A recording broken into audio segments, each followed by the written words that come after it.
결국 토트넘의 벤탄쿠르는 발목 부상으로 적어도 2월까지 출전하지 못하게 되었습니다. 지난 2월 부상으로 겨우 재활에 성공하고 첫 번째 선발 출전했는데 다시 큰 부상을 입은 것입니다. 현재 토트넘 팬들은 큰 충격에 사로잡혀 있습니다. 현재 토트넘 팬들은 우리는 저주받은 클럽인가 보다라는 반응을 보이고 있습니다. 특히 내년 1월에 손흥민과 사르, 비수마까지 빠지게 될 상황이라면서 우리는 망했다라는 신세 한탄까지 있습니다. 이제 토트넘은 주전 선수 중에 손흥민을 제외한 많은 선수들이 부상과 퇴장 등으로 출전하지 못하게 되었습니다.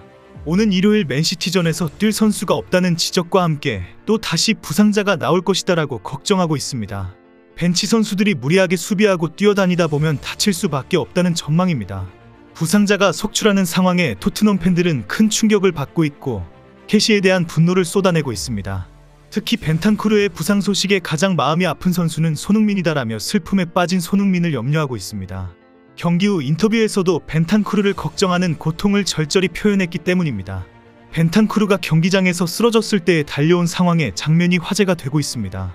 손흥민이 달려와서 벤탄쿠르를 걱정하고 있다. 또 이런 일을 겪다니 하는 믿기지 않는 표정이었다. 도어티도 캐시의 거친 태클로 3개월 동안 심한 부상을 입었다. 빌라 팬들은 캐시의 이런 범죄 행위를 지지하고 응원하고 있다. 항상 누군가의 선수 생활을 끝장내려고 하는 캐시의 다음 목표 선수는 누구일까? 특히 현재 손흥민의 심정이 어떨지 눈에 선하다면서 눈물을 흘리는 클립을 올릴 정도입니다. 지난 2월 벤탄쿠르가 레스터시티전에서 부상을 당한 후에 손흥민이 직접 SNS에 내 친구를 위로해주고 격려해달라고 요청한 글을 올리기도 했습니다. 그리고 최근 벤탄쿠르가 10라운드 크리스탈 팰리스전에서 교체 출전을 통해 부상 복귀를 선보였습니다. 당시에도 손흥민은 벤탄쿠르를 축하하며 기뻐하는 모습을 보여주었습니다. 그러나 단 3경기 만에 손흥민의 기쁨은 다시 슬픔이 되고 말았습니다. 13라운드에서 빌라 수비수 매티 캐시의 거친 발목 태클에 걸려 넘어진 것입니다. 현재 토트넘은 벤탄쿠르의 부상 상태가 확인된 후에 빌라의 매티 캐시에 대한 프로 경기 심판기구에 새로운 판정을 내려주기를 요청할 것을 검토하고 있다고 알려졌습니다. 데일리메일의 수석 축 전문기자인 알리 사무엘은 이미 토트넘이 심판기구에 설명을 구했다라고 속보로 전했습니다. 벤탄쿠르의 심각한 부상이 확인된 이상 캐시의 위험한 태클에 대해 명확한 판정을 새로 내려달라고 요청했다는 것입니다. 심판기구가 위험한 행위로 판단하고 레드카드와 함께 출전금지 조치까지 강력하게 내려줄 것을 요구하고 있다고 전했습니다. 현재 토트넘 팬들은 빌라의 매티 캐시에 대해 살해 위협까지 하고 있습니다. 캐시의 SNS에는 토트넘 팬들과 빌라 팬들 간에 큰 충돌이 일어나고 있을 정도입니다. 토트넘도 매티 캐시에게 살해 협박을 보내는 토트넘 팬들에 대해 법적 조치를 요청할 예정인가? 매티 캐시는 이제라도 강력한 처벌을 소급 조치해야 한다. 그것은 충격적인 태클이었고 공보다는 벤탄쿠르의 발목을 겨냥했다. 결국 벤탄쿠르는 3개월 이상 출전하지 못하게 되었다. 특히 SNS에서는 벤탄쿠르가 절뚝거리면 교체될 때에 분노한 로메로가 캐시를 쳐다보는 장면이 큰 화제가 되고 있습니다. 위험한 태클로 상대 선수의 발목을 겨냥한 것에 대해 레이저 눈빛을 보내는 모습이었습니다. 로메로가 벤치에 앉아있지 않고 뛰쳐나올 정도로 매티 캐시를 비난하고 싶은 것입니다. 그런데 문제는 로메로가 그런 위험한 태클로 퇴장당했다는 사실입니다. 특히 평소에도 매티 캐시 못지않게 다리를 높이 들어서 상대를 위협한 수비수였다는 것입니다. 그리고 현재 토트넘이 첼시전 이후 퇴장과 부상자가 속출하게 되고 3연패를 당하게 된 것에는 로메로의 책임이 상당히 있습니다. 그렇다 보니 많은 축구 팬들이 로메로의 분노에 대해 캐시에게 분노할 자격이 없다라는 비난을 쏟아내고 있습니다. 실제 첼시전은 로메로가 다이렉트 퇴장과 페널티킥을 허용하면서 토트넘 참패의 직접적인 원흉으로 지목되고 있습니다. 평점도 10점 만점에 한 점에 그칠 정도로 언론과 팬들의 혹평이 끊이지 않았습니다.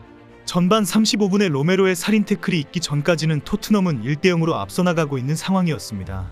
당시 로메로는 페널티 박스 안에서 정확하게 공을 먼저 걷어낼 정도로 깔끔한 수비를 했습니다. 그런데 후속 동작으로 첼시의 페르난데스의 발목 부위를 발바닥으로 강하게 가격해버렸습니다. 완전히 불필요한 위험한 살인 태클이었습니다. 결국 로메로의 퇴장 직후 페널티킥 동점골로 실점하게 되었고 경기 흐름이 완전히 첼시로 넘어간 결정적인 계기를 만들어주었습니다. 특히 이미 그 전에 콜위를 걷어차면서 내동댕이 치고도 카드를 받지 않았습니다. 그리고 바로 페르난데스에게 스터드를 보이면서 발목을 겨냥한 행동을 했습니다. 항상 로메로의 거친 플레이는 장점인 동시에 가장 위험한 단점으로 지적되고 있습니다. 과감한 태클로 상대 공격을 차단하기도 하지만 위험한 반칙으로 수시로 팀의 위기를 자초하기 때문입니다. 실제로 로메로는 최근 세 시즌 동안 4번이나 퇴장을 당했습니다. 지난 시즌에도 9장의 옐로카드와 1장의 레드카드를 받았습니다. 27경기에 출전한 것을 감안하면 3경기당 1번꼴로 옐로카드를 받은 것입니다. 오늘 영국 데일리 메일은 이제 토트넘은 어쩌나라며 손흥민의 1월 국가대표팀 차출을 또 다른 최고의 악재라고 지적했습니다. 부상병동인 상황에 내년 1월에 개최되는 아시안컵과 아프리카 네이션스컵의 손흥민, 파페사르, 이브 비수마 등이 잠시 클럽을 떠날 예정입니다. 결국 이 기간이 토트넘 우승 경쟁에 가장 큰 변수로 작용할 것이라는 지적입니다. 두 대회 모두 국제축구연맹이 공인한 대륙컵이라 소속팀은 대표팀의 차출 요청을 거절할 수가 없습니다. 특히 대한민국이 만약 2024년 1월 12일부터 시작하는 아시안컵에서 결승전까지 간다면 토트넘은 리그 4경기를 손흥민 없이 치러야 합니다. 맨유, 브렌트퍼드, 에버턴, 브라이턴전이 최상위권은 아니지만 여기에서 승점을 까먹으면 절대 안 되기 때문입니다. 결국 1월은 손흥민뿐 아니라 차와 포까지 다 떼고 벤치 선수들로 4경기를 치루어야 하는 상황입니다. 한숨이 절로 나올 수밖에 없는 상황입니다. 손흥민과 비수마, 사르, 메디슨, 벤탄쿠르가 없는 1월을 어떻게 보내야 할지 걱정이다. 특히 토트넘 팬들은 손흥민이 아시안컵에서 부상을 당하는 경우를 가장 위험한 요소로 우려하고 있습니다. 한국의 클리스만 감독이 아시안컵 우승이라는 기록을 달성하기 위해 손흥민을 풀타임 출전시킬 것으로 보고 있습니다. 결국 한국은 결승전까지 갈 것이고 손흥민의 사타구니 부상은 악화되고 부상까지 당할 수 있다고 우려합니다. 결국 다시 토트넘으로 돌아온다고 하면 분명히 안 좋은 영향이 있을 것으로 우려합니다.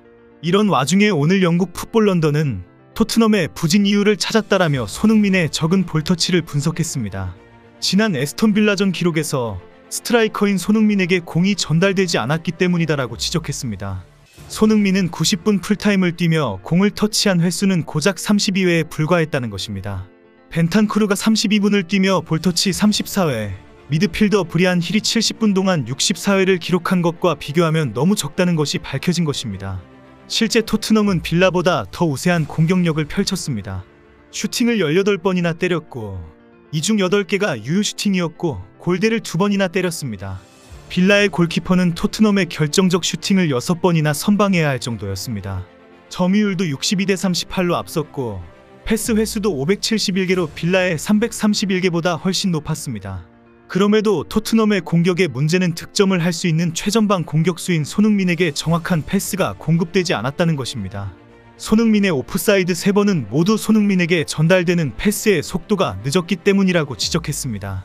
메디슨처럼 정확하고 빠른 패스를 했다면 3골 모두 득점으로 인정되었을 정도로 손흥민의 움직임은 파괴적이었다고 강조했습니다. 난세의 영웅이 난다고 합니다. 맨시티전에서 손흥민이 최고의 활약을 해주기를 기대합니다.